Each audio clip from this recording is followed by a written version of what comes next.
India's 1.4 billion people makes it the world's second most populous country in the world. But with an average age of 29, it also is a country that has amongst the youngest population in the world. But this is all set to change. As per the latest National Family Health Survey, India's national total fertility rate has fallen below 2.0 and the average number of children born to a woman over her lifetime has dropped below the replacement level. What does this really mean? Let's decode it for you.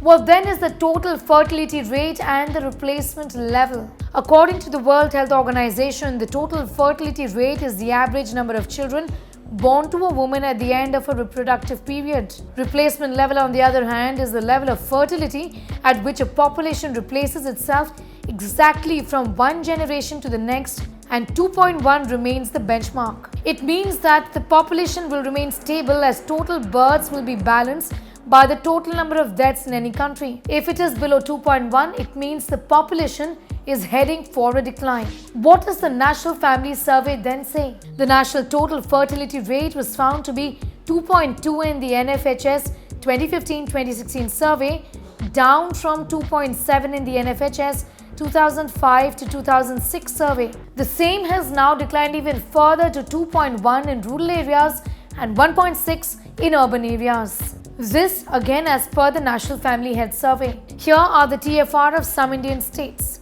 Bihar is at 3, Meghalaya is at 2.9, UP is at 2.4, Jharkhand 2.3, Manipur 2.2, Haryana, Assam, Gujarat, Uttarakhand and Mizoram has a TFR or total fertility rate at 1.9. States having TFR of 1.8 are Kerala, Tamil Nadu, Telangana, Arunachal Pradesh, Chhattisgarh and Odisha. States having a TFR of 1.7 are Maharashtra, Karnataka, Andhra Pradesh, Himachal Pradesh, Nagaland and Tripura. West Bengal and Maharashtra have a TFR of 1.6. Why is this then happening? The decline in fertility rate is because of three reasons: late marriages, use of contraception, and the third one is the desire to not have a child. There has been a significant increase in current use of any modern contraceptive method. Currently, it stands at 56.5% in 2019-2021 against 47.8% in 2015-2016. The use of condoms alone in India has increased from 5.6%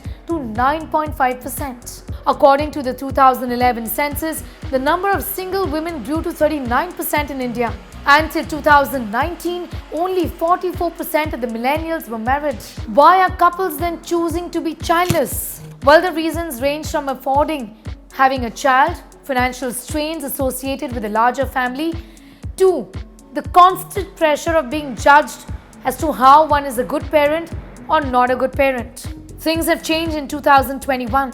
Motherhood is not a moral obligation for many anymore. Everyone has their own identity. Many women are now choosing their careers over children. Many want the freedom to travel, to relocate, to have time for hobbies, and to not have to base their lives on a system that consumes you as a parent. Well, even COVID-19 and the impact the pandemic has had on the economy, this entire business of being unsure and uncertain has led to many parents decide not to have a child, at least for the time being. How will this really impact India? Research led by the University of Washington and published in medical journal The Lancet 2020 suggested that some 80 years later, India's population might actually shrink to 1 billion because of decline in fertility rate. This actually may not be a very bad idea given that India's large population has been hindering growth and development of the country. But the issue is that according to the forecast, India's working age population will decline from 762 million